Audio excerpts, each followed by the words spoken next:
پورے بھارتی فوجیوں سے کہنا کہ میں تم لوگوں کو عبرت کا نشان بنا دوں گا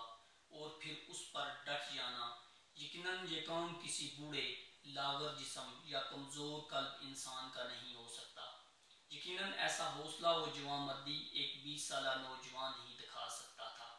اور پھر اس نے اس پر کام کر کے یہ دنیا کو باور کرانے میں کامیاب ہو گیا کہ اگر انسان کے حوصلے بلند ہوں، خون میں حرارت ہو، جذبے میں لگن ہو اور مقصد پاک ہو تو 10 لاکھ فوج تو کیا،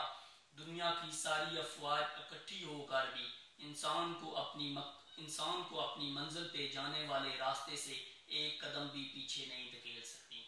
اس نوجوان نے تحریک آزادی کشمیر کو ایک نئی جہت بخشی۔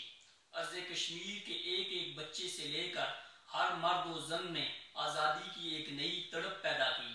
ارض پاک و ارض کشمیر کے ایک ایک کونے میں یہ نعرہ ایک بار پھر گونجنے لگا کہ لے کے رہے گے آزادی، چھین کے لیں گے آزادی۔ اس نوجوان نے اپنی جان اس پاک دھرتی پہ نچھاور کر کے نہ صرف کشمیری بلکہ دنیا میں بسنے والے تمام لوگوں کو یہ سبق سکھا گیا کہ اس دنیا میں ایمان کے بعد آزادی سے بڑی کوئی نعمت نہیں ہے۔ تحریک آزادی کشمیر کا یہ جانباز سپاہی یقیناً آنے والی نوجوان نسل کے لیے ایک ہیرو کا درجہ رکھتا ہے،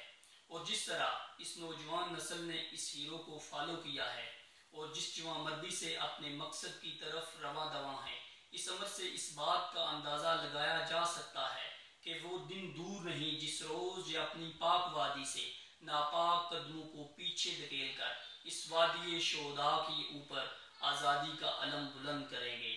اور ہاں، اس کے جنازے میں، اس نوجوان کے جنازے میں لاکھوں خواتین و حضرات کی شرکت اور اس کی میت کو پاکستانی پرچم میں دفنانے سے کوئی یہ ظاہر کرتا ہے کہ یہ سب دہشت گرد تھے، تو ہاں، میں کہتا ہوں میں دہشت گرد ہوں، میں